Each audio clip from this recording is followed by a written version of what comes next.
Hey, everybody. We are just getting going. We're going to give everyone a few minutes to join up. But in the meantime, I'll share my screen here. What we're going to do is we have a little poll for everybody. So we're gonna throw up a little poll for people to respond to as they join in here. Let's jump on over to it. So the poll question as you join is, do you own an NFT? I am so curious about this. We have a big group of people today. And I'm actually hoping, because this is super fun today, is, it's the beginning of 2021, 2022. I don't know. It's beginning of some year. So it's beginning of 2022 here. And I'm hoping we do the poll today. And then a year from now, we'll do the same webinar with all the new stuff for 2022. And at that point, we can do the poll again and see how NFT ownership has grown over time. So I am just so incredibly excited to see how this kind of looks from here. So we'll give everyone a couple minutes to start, but please jump on in, answer the poll, get comfortable. This should be a really fun webinar today. Who doesn't love talking about crypto, tax, and accounting? I know I certainly do. We have an awesome panel lined up. So we'll give everyone a few minutes to join, and we'll just sit here kind of quietly waiting for everybody to get on. All right.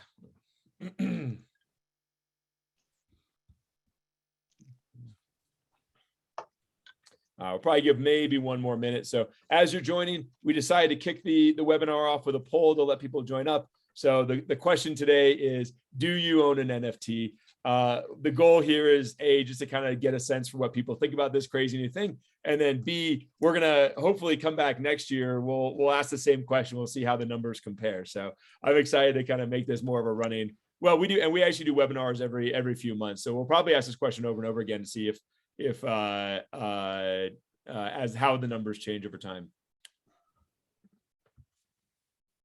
Yep, as Courtney just said in the chat, please, if there's any questions, please feel free to drop them in the chat. We'll be responding to them. We have a Q&A section at the end of the panel to go through everything. So we're going to be going through some slides talking about the new stuff in 2021. They're going to impact your crypto taxes, and then we have a full Q&A session at the end for anything that people might need. So feel free to do it, to drop any questions you might have in. Anna asked if there's any CPE for the webinar. Unfortunately, this one does not have this. We're actually working on that, so I think it'll be really fun to eventually get to be able to do these webinars for CPE. This one does not have that yet, but someday we hope to kind of do that. Courtney, let's do the next poll, because we have one more poll we're going to do while everyone's joining up. The next poll is all about, wow, 30% of the current attendees own an NFT. That's amazing. That's like way higher than I would have expected. Well, I don't know. We're a pretty like crypto forward group here, I have to imagine. So 30% is probably not that bad. So, but I was internally guessing more like 10 to 15%. I don't know, Mel. What do you think? I'm happy with that representation. I think next year it'll be 85%. Yeah, I think it'll be 85%. Yeah, I think that's straight up. Someone just asked if we're going to be recording the webinar. Yes, the webinar is recording right now. We'll be sharing the link out for everybody to for people who just can't get enough of crypto tax and accounting and want to watch more of it. We'll do that here. All right, we'll do a real quick poll and then we'll get rolling here. So the next poll question is, do you have any money in DeFi? So have you gone into any liquidity pools? Have you put money into Compound, Aave, Vesper? Like, do you have money in DeFi today? We'll do a real quick poll on this, not more than a minute here. We'll get going at 10:05 Pacific time. So do you have any money in DeFi? I think there probably are some like weird middle grounds here. So like people who've gone into Uni V3, which is both an NFT and DeFi, you can say yes on both of those. Anyone else that is any other DeFi stuff that's like maybe more on the margins, like even just owning a rebasing coin or something, feel free to say yes on this. Like we're going to cast a wide net. So anything that you would sort of even remotely consider decentralized finance, go ahead and click yes. All right, Courtney, let's end this poll and let's get rolling into the webinar today. 50-50. 50-50 yes, no. Wow. That's amazing. Oh my God, I'm so excited. This will be really fun today. Thank you, Courtney, for that. And let's get going. Everybody, welcome. Welcome to our webinar today. The high level webinar for today is what to expect from taxes for 2021. And we're going to kind of structure it that way. Look at it. You've probably seen us do webinars before. You've probably seen some of our videos on YouTube or if you haven't, you can go and check those out. We're not going to spend a lot of time. We'll spend a little bit of time on sort of the intro to crypto accounting, but this webinar today is really to help you guys all out in what to expect. You know that book, what to expect when you're expecting this, is what to expect when you're about to do taxes for 2021 crypto. That's this webinar, because it was every year with crypto brings a mess of new things, in the best way possible. Absolutely, it makes my life fun. It keeps us all employed. We love it. But every year brings a mess of new things. So we're really going to spend a little bit of time on the intro, on the basics of crypto tax and accounting. We won't spend a ton of time. And then we're really just going to dive into all of the crazy stuff that happened in 2021 that you're going to, you might not even know that your company or your customers or your business, whatever it is doing. And so some of these might even be a question for you to ask. Basically take a lot of our form here and say, go to your ops team or go to your engineering team. It's hey guys, did you do XYZ, and find out about it. So that's it. The high level is we are going to first I'll introduce the panel here. We'll just do a very, very, very brief intro to tax and accounting. Then we'll jump into the whole 2021 roundup. My favorite question that we're going to ask today, because I have two amazing accountants and CFOs on the line, is we want to spend a little bit of time talking about how you as a business can make your accountant's life easier with crypto. I mean, that's just the end of the day. Crypto is very, very tough. There's a lot of things you can do to make your accountant's life easier. So we're going to spend a little bit of time on that, and then we'll have time for Q&A and open up with some questions there. So first of all, I always have to say this. This is not tax advice. This is not accounting advice. You need to reach out to a professional for this. We will present a lot of ideas. We'll present a lot of problems. We probably won't present a lot of solutions, unfortunately, due to the nature of this. This is not tax and accounting advice. You have to reach out to a tax professional for that kind of advice. The last bit of housekeeping before we get rolling is we are using this as an opportunity to announce something very, very exciting from Bitwave, which is the Enterprise Digital Asset Summit, which will be happening the day before Consensus starts in Austin. So this is a entirely enterprise focused conference summit where we'll have speakers that are entirely focused on how businesses are using crypto, taxes, accounting. Imagine this webinar blown into a full day of fun and excitement. This is going to be I like to think this is a game changer. This is going to be the very first ever digital asset summit specifically focused on enterprise use cases, businesses, how businesses can work with this. So if you're interested in attending, we'll be sending out a link after this webinar to anyone who would want. You can sign up for tickets, and please feel free to email us at info@bitwave.io if you'd like a discount code to sign up. But this is sort of the save the date for it, and more information will be coming on. But everyone save the date, June 9th. This is going to be a really, really fun time. All right, on to the panel. My name is Pat White. I'm the CEO of Bitwave. Bitwave is the leading tax and accounting solution for businesses that use or hold digital assets. So if you have a business that is doing anything with digital assets, from buying and selling to making money from it, so actually receiving revenue, spending money, paying contractors, paying out dividends, you have smart contracts. Even if you're just doing development work, we can help you deal with everything up and down the stack of what your business and enterprise needs for digital assets. I'd like to introduce Mel Comer. Mel is a partner at ProfitLink, which is ProfitLink LLC, which provides outsourced CFO, controller, and accounting services to companies in the crypto and blockchain space. Drawing on her 20 plus years of experience as a CFO and COO in entrepreneurial businesses, she provides business leaders with the strategic financial insights needed to make decisions with confidence. Her passion is in the taking of the complexities of mining, minting, trading, and just about anything else you can do with crypto, and distilling it down to the financial statements that tell stakeholders how the business is doing. By combining an understanding of crypto with experience automating accounting processes, she helps clients scale their financial reporting capabilities. Mel holds a CPA license from New York State, in an accounting for blockchain certificate from the AICPA, and a BBA from Pace University. I didn't know you went to Pace. It's good, I good did. basketball team. Awesome. So Mel, I'm going to ask you, like, you get one question to kind of kick the webinar off. What is an example of a really tricky crypto tax situation that you've had to deal with, like, recently? Well, good question, Pat, and thank you for that intro. And hi, everyone. This is an exciting panel to be on, so thanks for having me. I think there's a few things that are tricky for us as we are bringing clients in and helping them with their accounting and tax. And again, we don't do tax, but so much of crypto is geared to tax. It's really trying to understand our clients and what their business models are.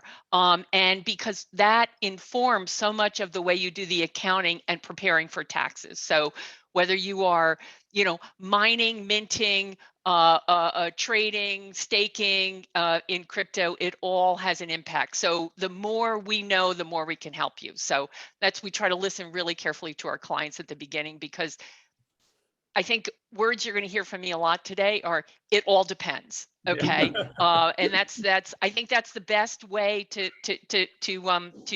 couch any conversations we have. Yeah, absolutely. I mean, it's one of those funny things because it's not just, it's not just the complexity of the business model. It's that, like, a NFT minting business model didn't really exist 12 months ago. Like, I don't know what to say. Like, that wasn't like, there was kind of maybe some niche business somewhere that did digital assets. You had World of Warcraft that created digital assets and sold them. But, like, this idea of a person who spends their time, their cost of sales is Photoshop and gas fees, and Right. their product is an NFT of some sort of monkey. That's crazy. I mean, these are totally new business models here. So totally. So then our next panelist, who I'm super excited to introduce, is Sam. Sam leads Propeller's crypto practice area. Propeller serving crypto native projects along with blockchain related businesses that require a firm understanding of decentralized business models, token accounting, the impact on QBO and other GLs, and crypto finance. Select engagements include Solana, Optimism, Balancer, Helium, Blockchain Association, DeFi Education Fund, Unify Protocol, Candy Digital, and others. Prior to joining Propeller, Sam oversaw FP&A at DWR as a public company and started his career in M&A investment banking. I didn't know that either. Sam has always believed, I'm like learning stuff. I love learning things about everybody here. Sam has always believed that the finance role should be a business partner as opposed to a scorekeeper. Sam lives with his wife, Christina, in Sausalito, and enjoys sailing and mountain biking. I have a question for you also, Sam, but one thing that I love that jumped out in here was that we'll also talk about today is this idea of finance as a business partner. You said scorekeeper. I like to use the word as like gatekeeper. And so that's like one thing that's happened in crypto is that, like, the finance group kind of gets a veto for a little while. Like, the finance team sort of, like, for a little bit, like, you're like, hey, finance, can we go into this protocol? They're like, no, we don't know how to deal with that. No, that's too complicated. And, like, you kind of get to gatekeep for a while. And then at some point the dam breaks and they're like, you know what, finance, like, we're going to, like, the business is doing this because there's just too much money to be made. You have to kind of keep up. So not sure if there's a question there, but I think no question. To hop on, Pat, to the thread. I think what I dislike most when we kind of are described as a business, Mel, you probably have a similar gut reaction, is when we're called back office, and it's really kind of turns into more of a kind of a function of just a glorified bookkeeper. And I think Propeller's been around for 13 years, basically a full stack outsource solution from, CFO down to staff accounting. And, where, we have to do the accounting work so we can do the strategic finance. And, with crypto, there is a whole other layer of work that we do for our clients. And that really is crypto finance and crypto accounting. And, big shout out to Bitwave. We could not be doing the crypto accounting for a lot of our clients if it wasn't for the fabulous tools you provide for us. Hey, that's what I like to hear. Speaking of that, let me ask you your kind of opening question, which is, I know one of your customers does 3 million transactions a month. Talk a little bit about, like, all the complexities that come along with that kind of volume, because everyone is moving that direction. Like, volume is this has been the year the volume just skyrocketed across the board. Talk about like the complexities there. Sure, and I think that I'll pivot a little bit also to kind of just how a lot of crypto projects are just dealing first with their financials and then with tracking tokens. And it really is all about Google Sheets, which is scary. And I think when we were approached by the layer 2 that Pat's referring to, there just really wasn't a good solution of just okay, well, everything's on chain. We can just pull the data for 3 million transactions a month. That would be it's just, well, obviously untenable. And I think that's where I think our friendship really started, Pat, was really kind of digging in, figuring out how to best organize the data. So not only will it be usable and in a form that we can analyze, but this is really where I think tax got its first entree into our discussions. But what we're going to have to break the data down into manageable smaller packages. But the first question we had to ask is what amount of time do we need to be saying we're going to capture these 3 million divided by 30 days divided by 24 hours data packs? And we immediately got input from the CPAs on that one, and that I think dictated kind of how we built out the system. But really for them, we have revenue coming in ETH, which is ordinary income, and then their cost of sales are in ETH as well, which can be pulling from a treasury that could be sitting ETH that was acquired 6 months ago. So the importance of identifying realized gains is something else that we had to contend with. And it's a great point, because I mean, what you're going to hear a lot from us today, and honestly, like, this is going to be a super fun panel. But if there's a single thing that you take away from this, and I will hammer on over and over again, is that, businesses tend to think of, you have your accounting team or a finance team, and then you have your tax people, and they're kind of arm's length, except maybe once a month or something like that. Like, crypto is not like that. Like, everything we do in the crypto world has a tax implication, an accounting implication, and sometimes a compliance obligation. So like, crypto is one of those things that I almost want to think about it in like a good way. Like, like in Star Trek, wow, this is gonna be nerdy. Like in Star Trek, when they found aliens, like it brought humanity together. Like crypto is that thing that like when businesses discover crypto, like it brings the finance and tax together to be friends, and everyone now has to like join hands and like be together. Because like you just have to have tiger teams or co-working teams that are working on this stuff, because an issue like how you do roll-ups for 3 million transactions a month is it has tax implications, accounting implications, FP&A implications. I mean, everyone is touched by that kind of decision, and it's a really, really tough one. So spectacular, awesome. Okay, so we're gonna do a really, really quick intro to the tax and accounting here. I'm gonna spend literally a minute on this. And I just like to set this as like a baseline so that everyone kind of has one understanding of why. Like, I feel like a lot of people come into a talk like this. If you haven't been to a crypto accounting or tax webinar before, you might come to a talk like this and be like, didn't the blockchain solve all this? Like I thought the blockchain was now we had this other register out there and it's just solved all of our problems. Like now we don't need to do X, Y, Z, whatever it is. And in fact, I mean, that's true in some sense. Like that means that businesses like Bitwave can build really cool products that automatically pull a lot of data in and stuff like that. But it did in fact create a lot more problems than I would say that it solved in terms of like data availability. The big one here, and this is what I would say, is that it's very important to remember that essentially every single digital asset transaction, every single crypto transaction is two things. It creates between 2 and 3 different obligations for your business. So let's say that we decide to send 1 ETH out to all the attendees today.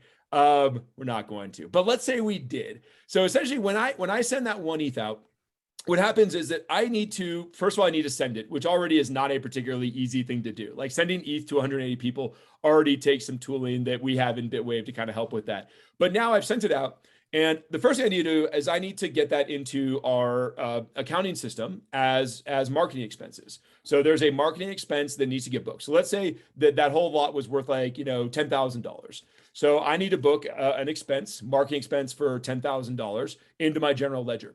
That same $10,000 that I spent is now also the disposition proceeds from that particular Ethereum. So I've now picked up a taxable event from the disposition from sending out that Ethereum. Now, I was trading it for goods and services, or attention in this case, as opposed to trading it for dollars or another token. But it's the same thing from the IRS's perspective. Like, there's a fair market value to that asset as it sends out. That is my disposition proceeds. I've now picked up a taxable event. Whatever I acquired that Ethereum at, I need to calculate my capital gains. And of course, when I sent out this money to all of you, assuming it was worth more than a certain amount, I might have to 1099 all of you guys. So I've now picked up a compliance obligation on top of it. So this, where crypto accounting is very difficult, it's not difficult in the abstract. It is difficult in the day-to-day nuts and bolts of tracking individual transactions, tracking 3 million revenue events, creating tax layers of that, inventory layers that you can use for tax purposes,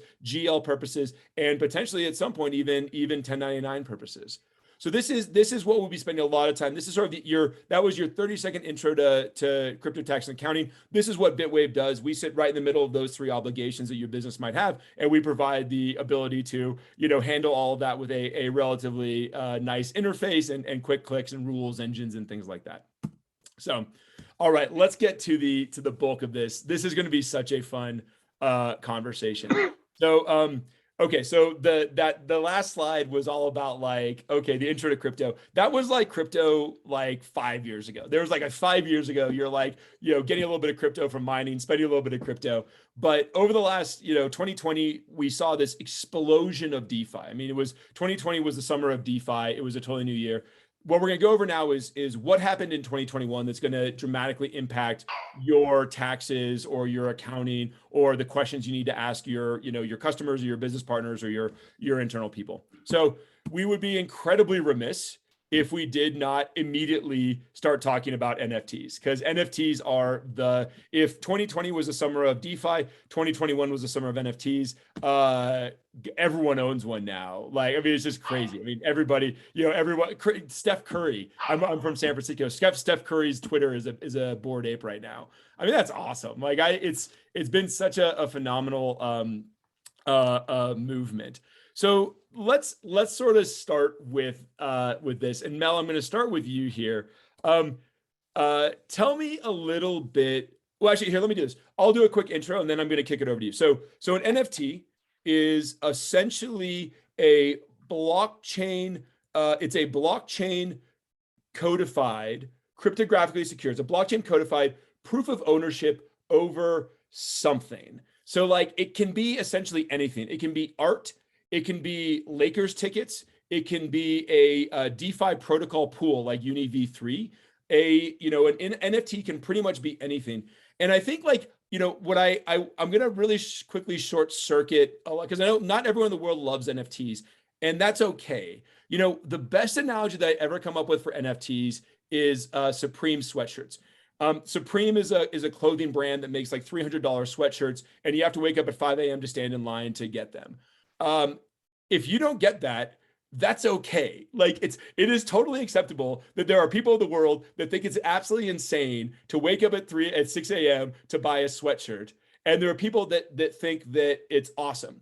And so NFTs kind of, especially the art-centric NFTs, tend to kind of rely on that, which is this idea that it's a status symbol to an in crowd. If someone sees you wearing a Supreme sweatshirt, if I see you, I have no idea what it means. But if someone who knows sees you, they're like, oh, that's awesome. That guy knows fashion. And so that's the same with NFTs. When you're Steph Curry and you tweet out with your Bored Ape, people know that you have $200,000 to buy a Bored Ape, and that you're in the in crowd. So it's okay if you don't get them. That's not necessarily the point. It's meant to be more of an in crowd kind of thing, especially with crypto native or people that are a little bit more digital native on this stuff. So okay. I'd like to actually throw in, I think the in-crowd comment was probably very true over the summer. I think 2 weeks ago, Samsung announced that they're going to be incorporating NFTs into their television sets. They're the biggest TV manufacturer in the world. So I think NFTs in the living room are going to be a thing. And, it's not just kind of what your avatar is for your Twitter handle. Oh yeah, no, that's a great point.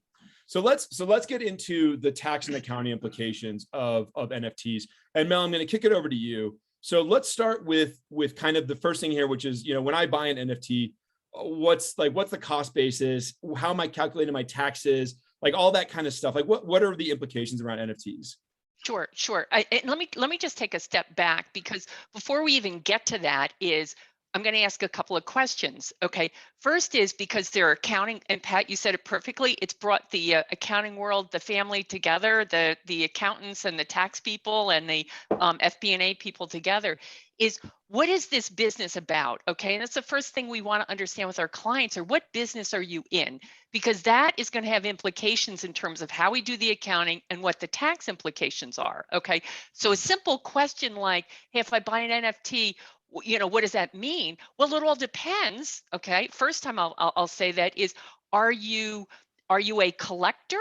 Are you just a middleman in terms of you're just going to resell? Did you mint that NFT yourself? And then are you going to sell it? And those all have implications in terms of the accounting. Simple, again, high level, simple idea is if I create and sell NFTs, I am probably a principal, okay, because that's what accountants have to figure out in terms of revenue recognition. Am I a principal or an agent? Because then that tells you, are you booking your revenue, recognizing your revenue, gross revenue or net revenue? Okay, and that's important for us to figure out, because that tells us how we are going to interpret the transactions that come in through Bitwave and we push over to our accounting systems. Second question is, what are the characteristics of the work that you're doing? Because again, that speaks to, is it going to be ordinary income or is it going to be capital gains? And then an area that I think is going to have to get settled, and I don't expect it to be settled that'll make people happy, is, are NFTs collectibles? Okay, so if you invest in NFTs and hold on to them, are you going to get whacked with 28% collectible tax as opposed to a cap gain rate of 20% on long-term capital gains? So those are questions we need to ask first. And it's so interesting because, like, let's take Bored Ape is a great example. Mm-hmm. Bored Ape is it seems very obviously a collectible in some ways. Like there's this thing that's like, especially the way people are buying them and they're expecting to appreciate, it seems like an old sports car or like a Supreme sweatshirt. But what's becomes very interesting about it is also it gives you access to events. So at NYC NFT, they had a taco truck. Playboy brought a yacht into the harbor and they had a yacht party and you had to prove that you owed a Bored Ape in order to get onto the yacht party. And I think will.i.am, they had a crazy roster. Like they brought in a crazy roster. So like now it's like, it's a collectible, but then it's also a membership. And like, would you charge, how do you write off, or how do you deal with, like, from an accounting perspective, like a country club membership?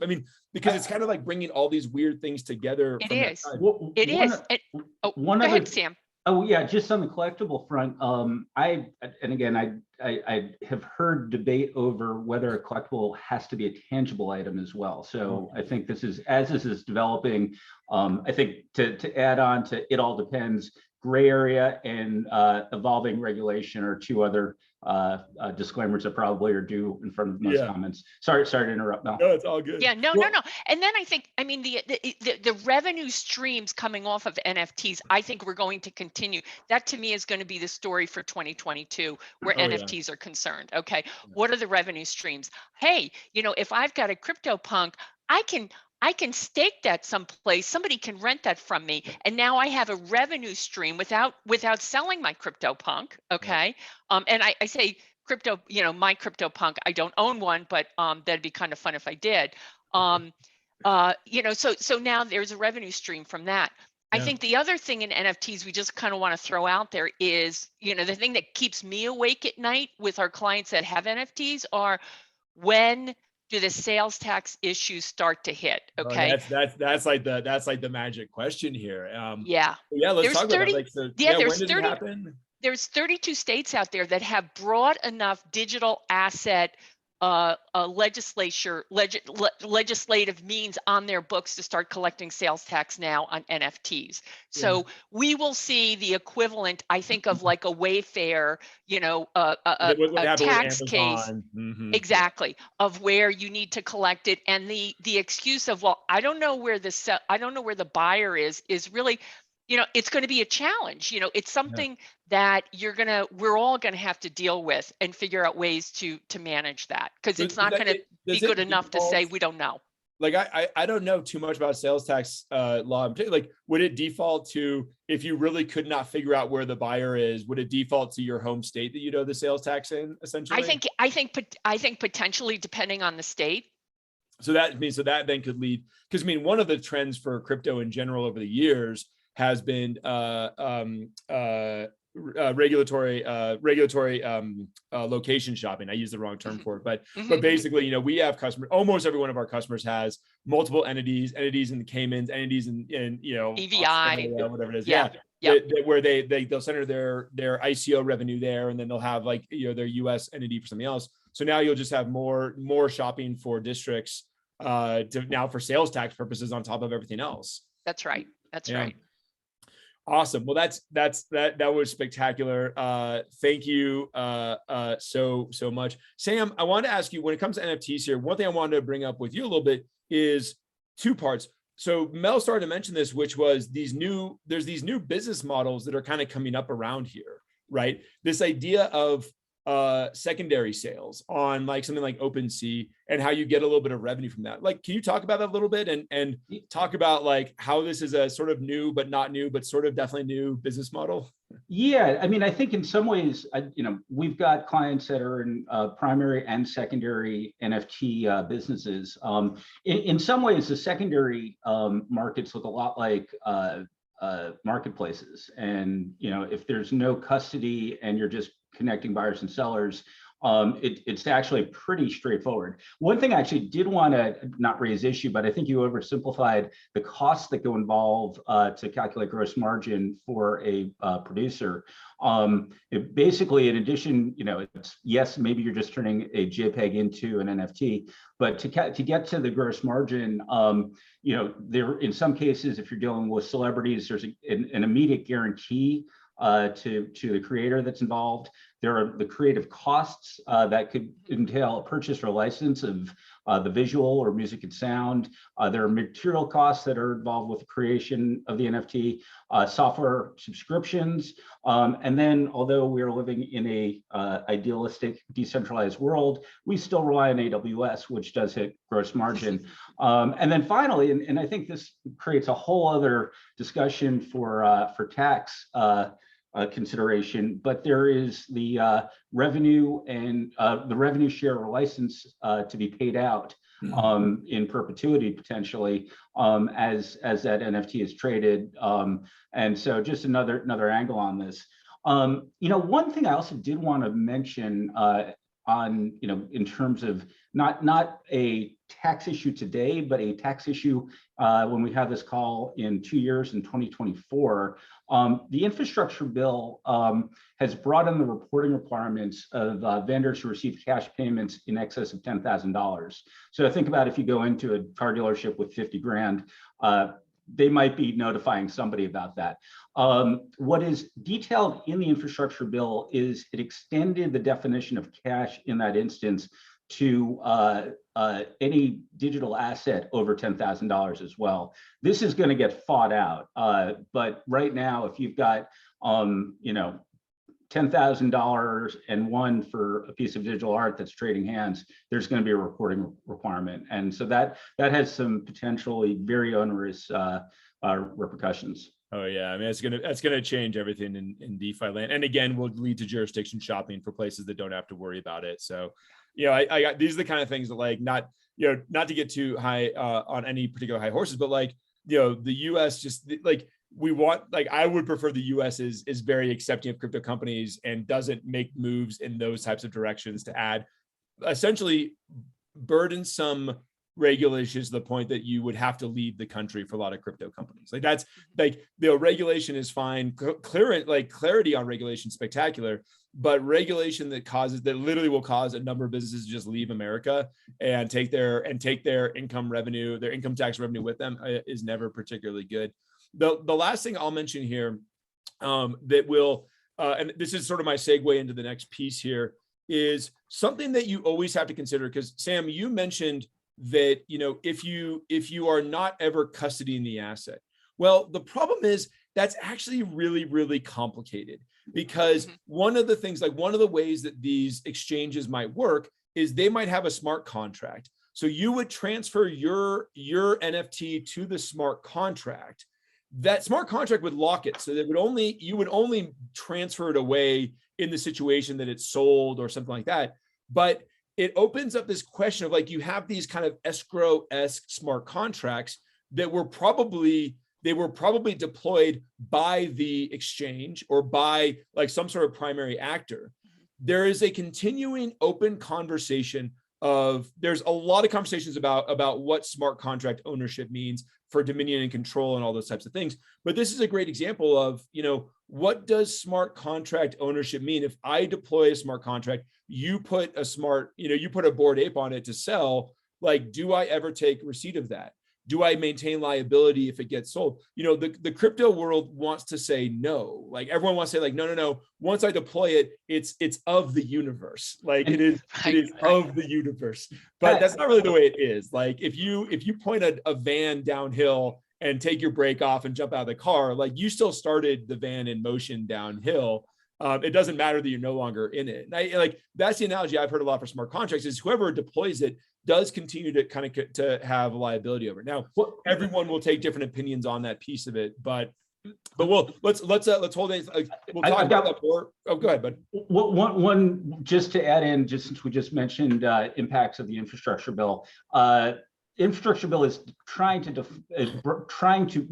it is broadening the definition of a broker, and it's a person who regularly provides a service effectuating transfers of digital assets on behalf of another person.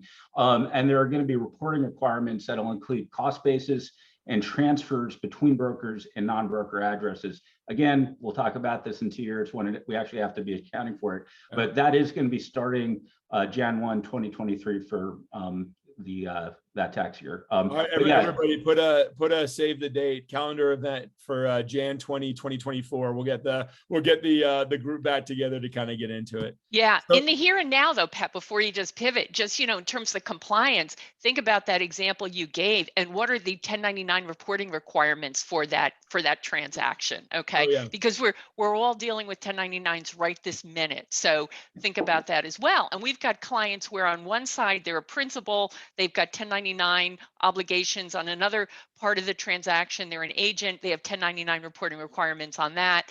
It's a lot of regulatory compliance work that we're seeing come into existence. 100%. I get to throw a little pitch in for Bitwave. Bitwave has full NFT support. You can now track them for trading purposes, balance sheet purposes. There's still a lot to be figured out in this space, and we're working with our customers on how to do it. A lot of people tend, when you're looking at your balance, when you as an individual are looking at your NFT collection, you kind of tend to like to see them valued in the functional currency in ETH, and you like to see that ETH value go up and down, or even the floor price. But from the accounting perspective, you can't really do that. So, a lot of what we're working on is how do you think about functional asset versus notional asset for valuing these out? How do you think about floor price, and how do you actually do periodic revaluations, your NFTs? And that again gets into is it a collectible or not? So we spent a lot of time on NFTs, but I think it's worth it because this really was the year of NFTs. And I'm sure everyone, almost whether they want to or not, will probably have to think about NFTs a little bit as part of this in here. This is the NFT we own. Cerner Cats is one of our customers, and we got one of the cat drinking coffee because I freaking love coffee. All right. So now the next thing that happened in 2021 was L2s. oh my God, everybody moved to an L2. I mean, it was a natural progression of the ETH gas costs just went up and up and up and up to the point where like most ETH transactions right now, where they're certainly over $15. They're often over 50, and more often than not, they're over like $100 for especially any DeFi stuff you might be doing. So we've now seen this like monster rise in L2s.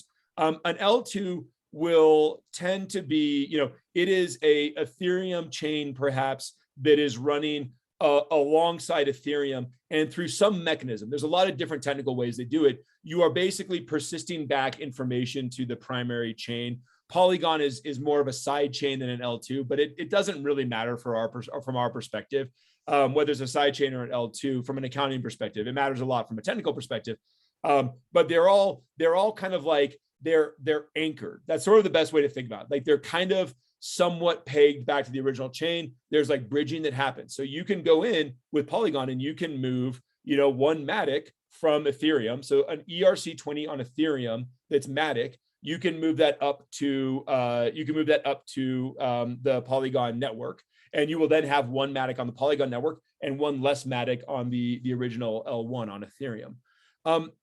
So that's the high level. Everything we've been saying about digital assets in general applies to L1s, L2s, different blockchains. It doesn't really matter. There is one really interesting thing that has come out of this, though, which is, when you're doing that bridging, what is that the same asset? That is really one of the questions that I find so fascinating, because technically it is a different smart contract deployed on a different bridge, potentially by a different person. Like some of the original Link smart contracts on Matic were not deployed by Chainlink. I mean, like you can go and look at the block explorers and there's like a few different wrapped Chainlink things there. That's weird. Like which one, is there a canonical one? How you do it? So there's an open question of like, and Sam, I want you kind of to answer this or give some thoughts on this. Like when you're bridging, what are the considerations about whether that's the same asset or not? And then what are any other considerations you should kind of deal with? Well, I think that, just from a tax perspective, obviously you would like to have that be just a transfer between wallets and not have to deal with the headaches that'll arise of reestablishing cost basis.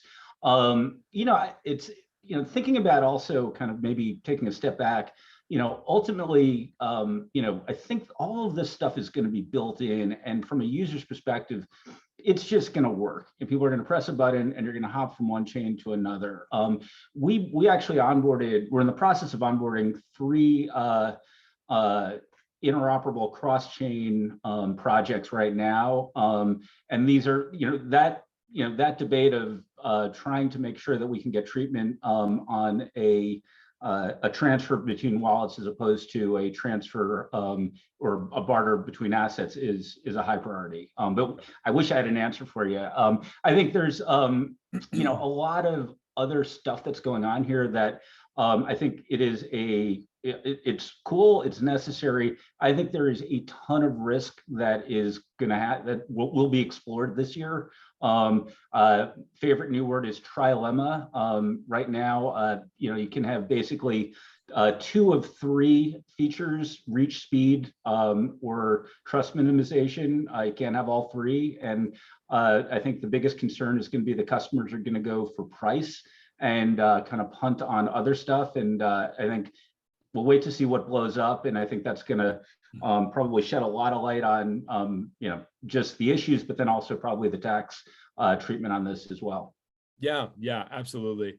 And I know from Bitwave's perspective, we have to deal with this where we have to make it configurable. If your auditors say, yes, that is fine to be a transfer, then that's okay. If they say, no, that needs to be a trade, that's okay. And then the other thing which we might not even be talking about is there's also a pricing discussion. So if I receive revenue in wrapped Matic on the L2, is that the same asset to be priced as the L1? Wrapped Matic has very, very, very thin liquidity.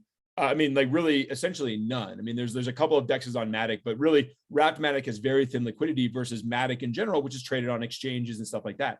So is it okay to couple those two pricing? Like when I receive revenue, is it okay to price Matic or do I need to go through some sort of different pricing methodology? And that's a lot of what Bitwave has is we have a lot of configurations and things like that to handle those kinds of difficult pricing discussions that might come up from there. Okay, awesome. So L2s, the questions that the other thing that I'll mention is that there's one other tiny thing about an L2 that makes this really complicated, which is, generally when you think about DeFi, or you think about L2s, or even you think about the example we're just giving for a marketplace for NFTs, you get back to this dominion and control question around smart contracts. Well, the way bridging will tend to work is that you will actually move your coin on the L1. This is the technical. You'll move the coin the L1 into a smart contract that will hold on to that coin and then mint the new wrap token on the L2. Well, you've now gotten into a conversation about dominion and control again. Do I still have dominion and control of that asset in this particular smart contract? So lots of this is all the kind of stuff you need to be thinking about in terms of this. So we won't spend as much time on DeFi because we spent a lot of time on DeFi last year, the last time we had one of these webinars. But obviously, 2020 was the year of DeFi, and yet, oh my God, this is just incredible. How many industries in 2 years go from 0 to $200 billion? I can't think of a single one. Is there? I can't think of a single industry that has grown like this. And it's just going to go up. This is definitely not like the zoom out on this is straight parabolic on all these kinds of things. So DeFi is continuing to be an issue. Everyone is probably in on it. There are more and more, 2022 is going to see the rise of KYC AML liquidity pools. So that's going to be one of the other big trends for 2022 is going to be liquidity pools that businesses can be comfortable going into. So when I say that is today, a report came out recently that North Korea had somehow stolen $400 million worth of Ethereum over the past 12 months or a couple of years. So if you go into a Uniswap V2 liquidity pool, there is a non-zero chance that you are in a pool with North Korea because they're just in there earning yield on it. And I'll tell you, the US Treasury Department really frowns on that. I can't say a lot about them, but they sure don't like you being in pools and doing business with North Korea. So that's one. So what's happening over 2022 is we're seeing, this is Aave Arc, Compound Treasury, all these great products coming out for businesses who get exposure to DeFi without having this sort of counterparty risk that they're worried about. Mel, question for you. Give us kind of the quick the recap. Tell us about some of the challenges in DeFi taxes, some of the different issues that come up, some of the challenges that come up around DeFi taxes, DeFi accounting, all of that. Sure. Yeah, I think the key things there are, again, Bitwave makes it all possible to track this because, the DeFi just gets so complicated of moving crypto from one place to another to stake it for, staking, yield farming, and so on. And then just figuring out where it is, making sure you are tracking the original asset, because when you stake, it's not a disposal. So it is not a capital gain situation, but you are earning interest on that. So you need to track the interest, and then any interest you earn is typically in the currency that is on where you staked it. So now you need to record the value of that when you earn it, and track that as well. So again, a tax layer on it. Yeah. Absolutely. Yeah. So no, I was amazed, Sam, that you were even thinking about Google Sheets with, 3 million transactions. I gave up with 300. I was like, no, there has to be a better way because this is just way too hard. We didn't even open the browser when. Yeah. So I think those are some of it, and really just, I think also at the underneath piece is really making sure you understand what the client's goals are. Okay.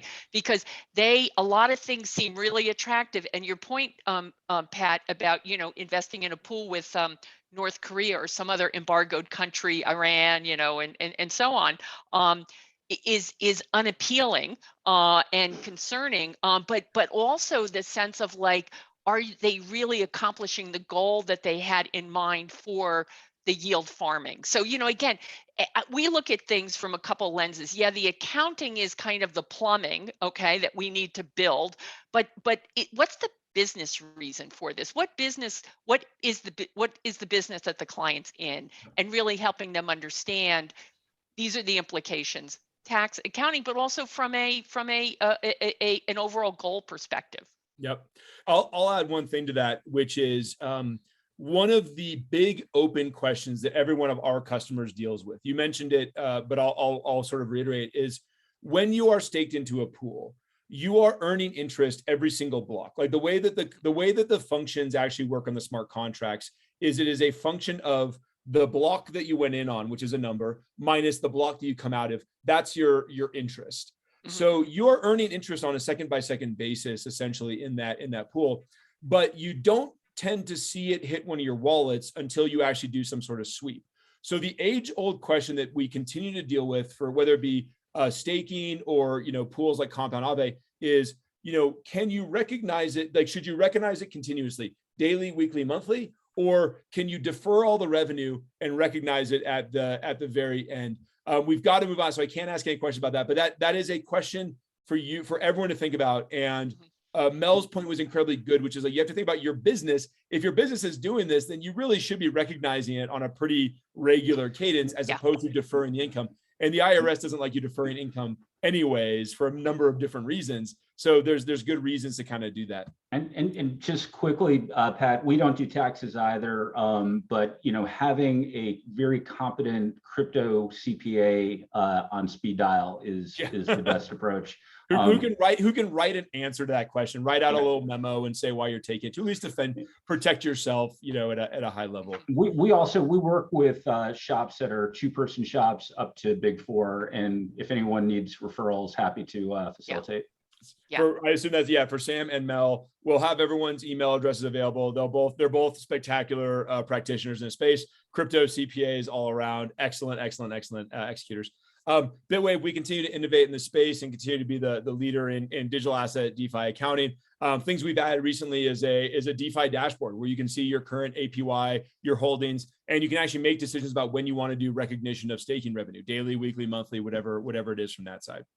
So the last thing here, I love this. I don't know if this is coming through on this Slack or not, but so the other thing that happened in 2021 a little bit, and I think we'll see it more. 2022 will probably, like for all of us, 2022 is going to be about enterprise and business adoption. For the rest of the world, I actually think 2022 is going to be about DAOs. I think the DAOs have entered the zeitgeist, they've entered our shared psyche, and we're going to see it.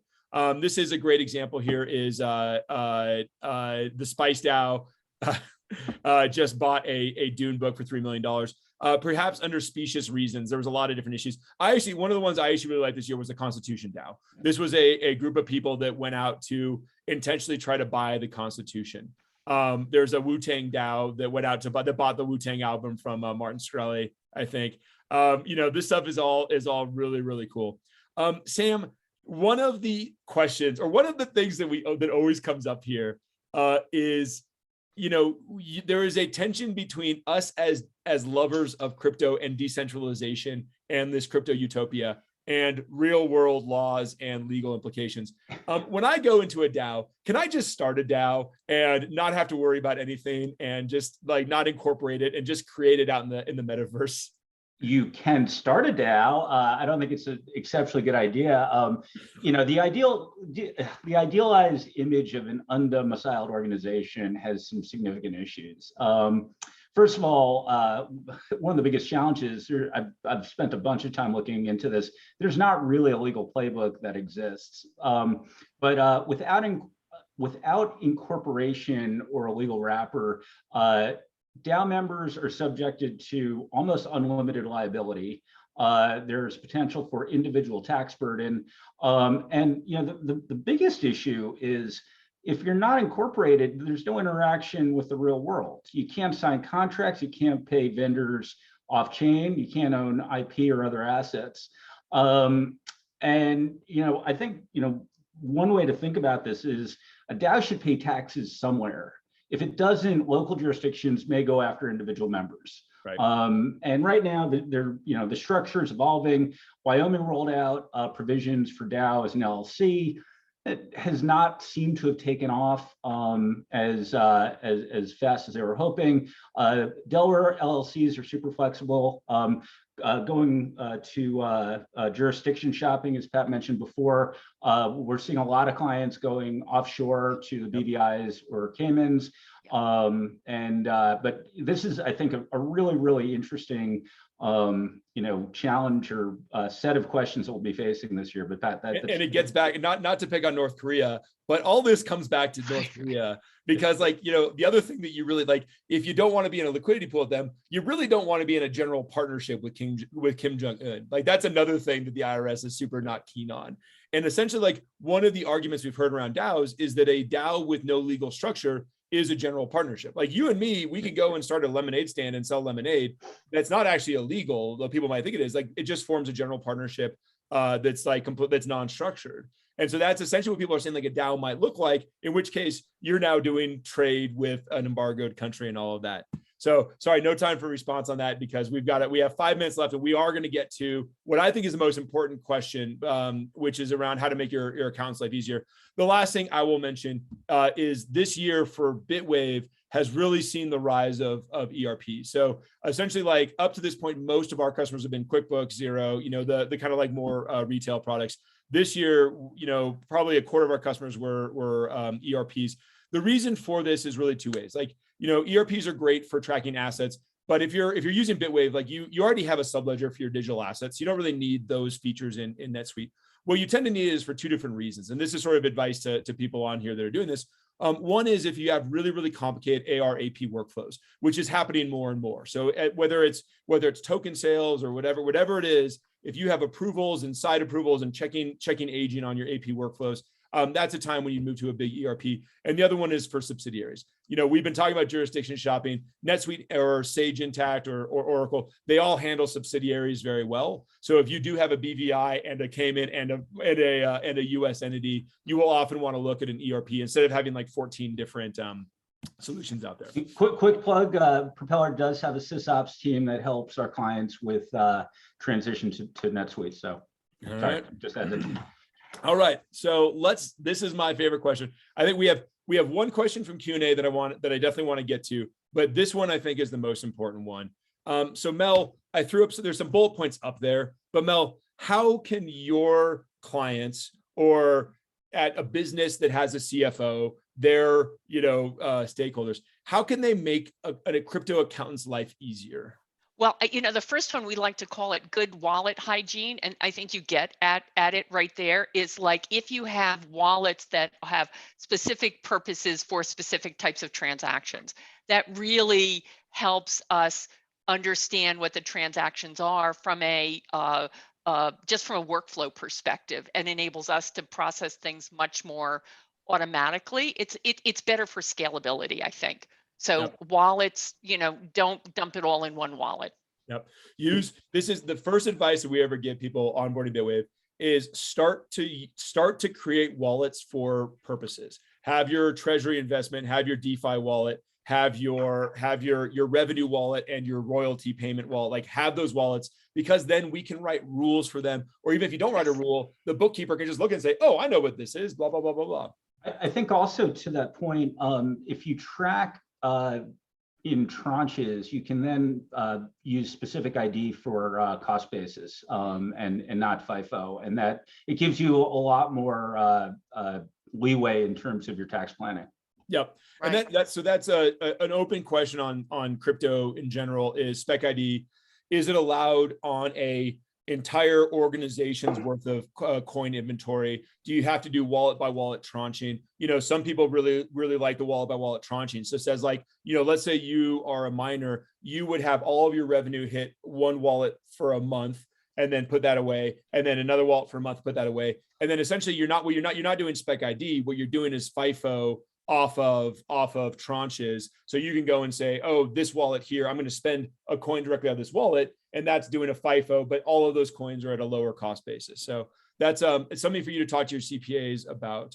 Sure, and NFTs kind of solve the specific ID question, because that's all they are. That's all they are. They're one. Yeah, one of one.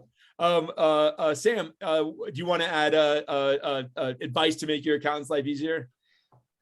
Yeah, I think talk early, talk often. I think communication is key. I think the old model of having a bookkeeper come in once a month to just kind of clean everything up and give you the reconciliations doesn't exist for within crypto accounting. Within crypto tax, for a SaaS client, we would have a conversation a couple months before taxes are due. Maybe there'd be some back and forth, but that'd be it. As Pat pointed out, we talk with our CPA partners weekly, monthly, daily sometimes. And I think this is why I talk to Pat several times a week on more than my girlfriend by far. But yeah, no, I talk to all my partners way more than my actual partner. But yeah, I think it's this is not something that you want to have kind of piling up and then end of year, how do we deal with this stuff? It really is, it's 24/7 and it should be dealt with in as close to real time as possible. Perfect.